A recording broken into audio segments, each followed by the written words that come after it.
ती अंधारी रात्र. आज ऑफिसमध्ये खूपच काम होतं, त्यामुळे सूरजला घरी जायला आज नेहमीपेक्षा जास्तच उशीर झाला.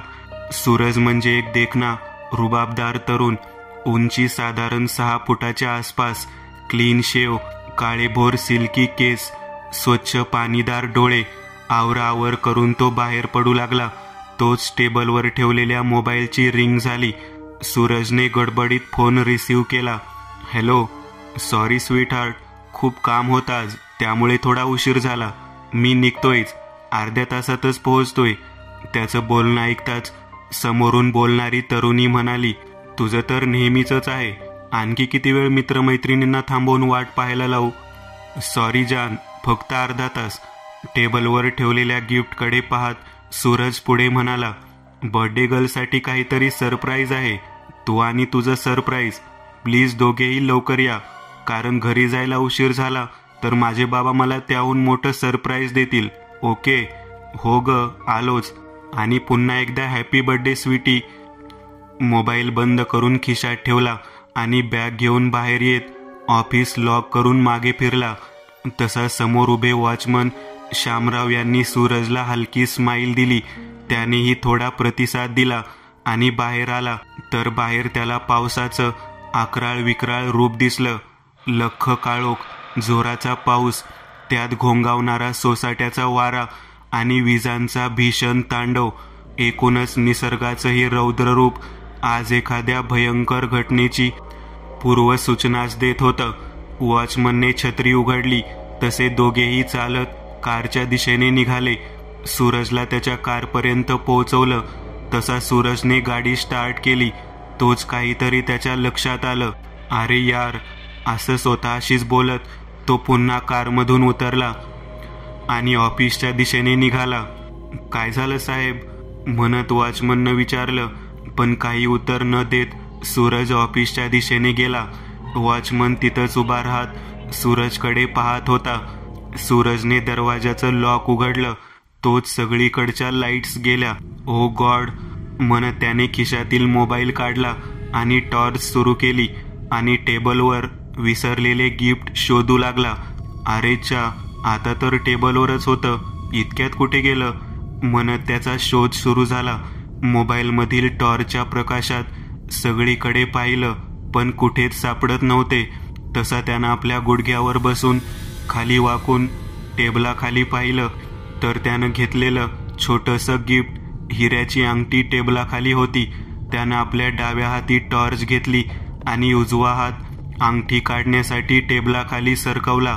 टेबलाखालची जागा खूप अरुंद असल्याने सूरजच्या हाताला अंगठी लवकर लागत नव्हती. तसंच बोटांनी चाच पडत तो आपला हात पुढे सरकवू लागला. तसं त्याच्या हाताला काहीतरी चिकट लागले. त्याला थोडं विचित्र वाटलं. आपला हात बाहेर काढून टॉर्चच्या प्रकाशात पाहिलं तसा त्याच्या काळजाचा थरकाप उडाला. भीतीने त्याचे डोळे पांढरे झाले. त्याच्या हाताला वाढदिवसाच्या केकचा काही भाग चिकटला होता. त्यावर कुणाचे तरी रक्तही लागले होते. थरथर कापत तो तसाच रांगत मागे सरकला आणि स्वतःला सावरत टॉर्चच्या प्रकाशात टेबल खाली पाहू लागला. पण खूप अंधार असल्याने स्पष्ट काहीच दिसत नव्हतं. थोडं धाडस करून पुढे जात टॉर्च टेबल खाली नेली तर एक रक्ताने माखलेला बर्थडे केक विस्कटून पडलेला. थरथरत तो तसाच मागे सरकला. तसे त्या अंधारात त्याच्या हाताला एक कापड लागले. हाताला लागलेला केक त्या कापडाला पुसून हात स्वच्छ केले.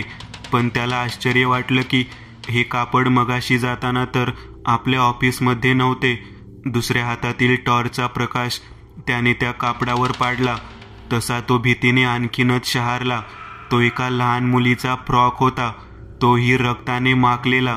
नाही, भीतीने इतकेच शब्द त्याच्या तोंडातून बाहेर पडले आणि त्यानं तो फ्रॉक झटकन फेकून दिला आणि त्याबरोबरच दुसऱ्या हातातला मोबाईल पण खाली जमिनीवर उलटा पडला आणि त्यातील टॉर्चचा प्रकाश थेट सूरजच्या चेहऱ्यावर पडला. सूरज त्या फ्रॉककडे थरथरत्या नजरेने एकटक पाहू लागला. काही वेळ तो तसाच बसून त्या फ्रॉकला पाहत होता. एक नीरव शांतता त्या जागेवर पसरली होती. तोच त्या अंधारात त्याला कर कर असा आवाज ऐकू येऊ लागला आणि आवाजाबरोबरच सूरजच्या काळजाचे ठोकेही वाढू लागले. त्याला आता दरदरून घाम फुटायला लागला. त्याचं लक्ष आवाजाच्या दिशेने गेलं तसं त्याच्या काळजात चरकन झालं. डोळे विस्फारून तो समोर पाहत होता. त्याच्या समोर त्याच्याच खुर्चीवर कोणीतरी पाठमोरं बसलं होतं आणि एका लईत खुर्चीवर बसून हालत होतं. सूरजच्या काळजाचा थरकाप उडाला. जोरजोरात छाती धडधडत होतं. जणू काळी छाती फाडून बाहेरच यायचा प्रयत्न करतं की काय. आपली नजर त्या खुर्चीवरील आकृतीवरून न हलवता खाली पडलेला मोबाईल डाव्या हाताने चाचपायला लागला. तसा तो मोबाईल आणखी दूर गेला. कोण आहेस तू? थरथरत्या आवाजात सूरजने एक प्रश्न केला.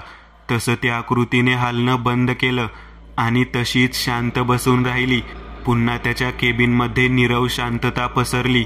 सूरजचा प्राण कंठाशी आलेला तरीही एकटक काळोखात दिसणाऱ्या त्या मानवी आकृतीकडे पाहत होता. मला नाही ओळखलंस?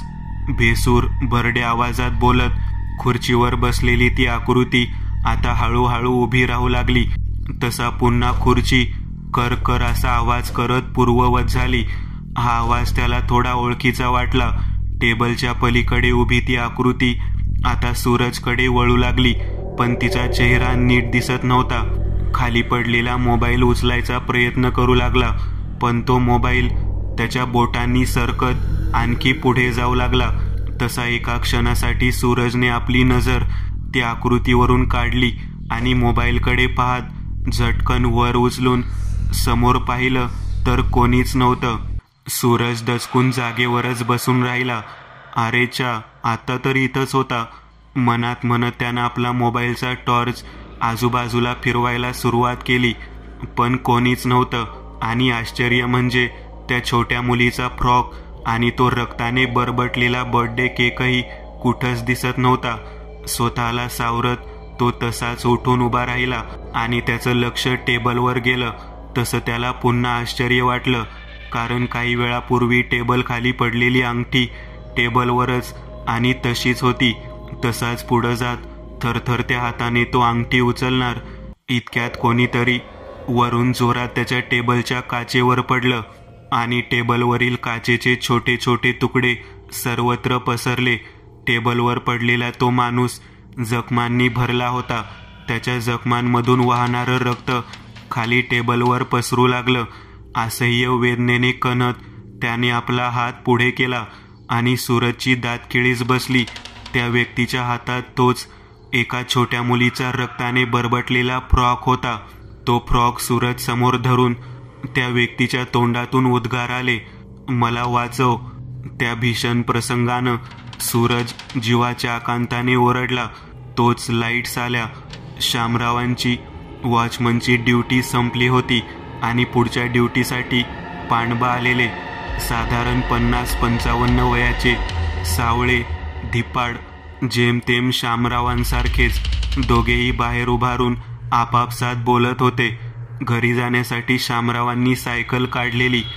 तोच सूरजच्या आवाजाने घाबरून दोघेही धावतच सूरजच्या केबिनमध्ये आले. सूरज थरथर कापत त्या टेबलकडे पाहत होता. त्याचं अंग घामाने भिजलं होतं आणि डोळ्यात एक अनामिक भीती दाटली होती. साहेब, काय झालं? सूरजची मानसिक स्थिती पाहून शामरावांनी विचारलं, पण सूरज काही न बोलता त्या टेबलकडे पाहत अजूनही थरथर कापत होता. शामरावांनी त्याच्या खांद्याला पकडून थोडा हलवून पुन्हा विचारलं. तसा सूरज शुद्धीवर आला आणि आजूबाजूला पाहू लागला तर सर्व काही ठीक व्यवस्थित होतं.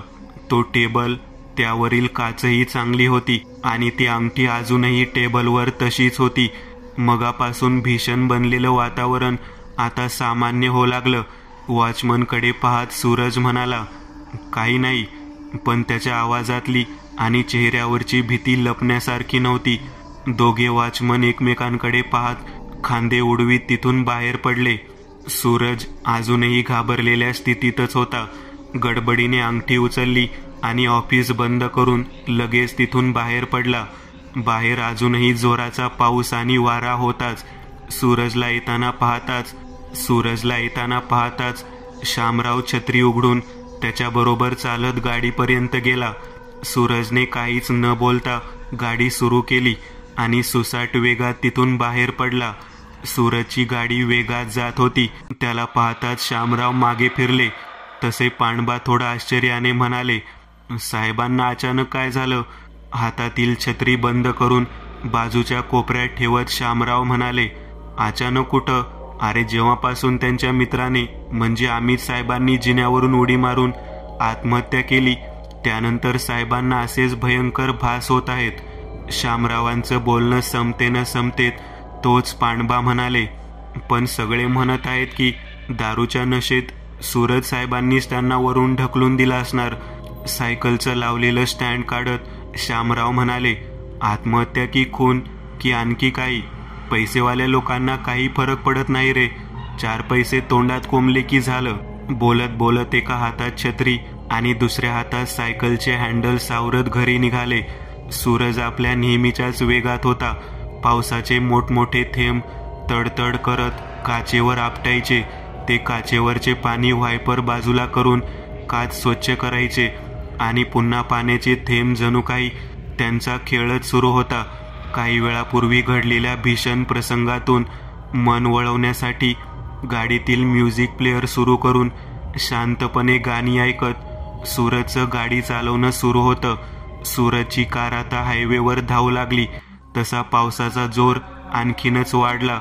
त्यातच अचानक विजेचा लख्ख प्रकाशाने डोळे दिपून जायचे. आज वाहनही फारशी दिसत नव्हती.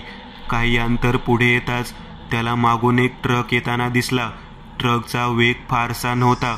सूरजने बाजूच्या आरशात पाहिलं आणि त्याला पुढे जाऊ देण्यासाठी कार बाजूला घेतली तसा त्या ट्रक चालकाने सूरजच्या कार सोबत आणला, पण तो ओव्हरटेक करून पुढे जात नव्हता. सूरजने सहज त्याच्याकडे पाहिलं तर तो ट्रक ड्रायव्हर एकटक त्याच्याकडेच पाहत होता. सूरजने त्याच्याकडे लक्ष न देत आपलीच गाडी वेगात पुढे नेली आणि पुन्हा गाणी ऐकण्यात मग्न झाला. पण काही वेळातच पुन्हा तो ट्रक वेगात त्याच्या बाजूला आला. पण यावेळी तो ड्रायव्हर सूरजला मागे पाहण्यासाठी खुणावत होता. सूरजने त्याच्याकडे दुर्लक्ष करत आपल्या कारचा वेग आणखी वाढवून त्याच्या खूप पुढे निघून गेला.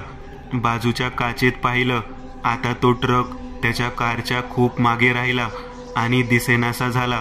गाडीचा वेग तसाच होता. मोबाईलची रिंग वाजली तसा त्याने बाजूच्या सीटवरचा मोबाईल उचलला. तोच तो ट्रक वेगात त्याच्या बाजूला आला आणि पुन्हा त्या ड्रायव्हरने सूरजला मागे पाहण्यास खुणावले.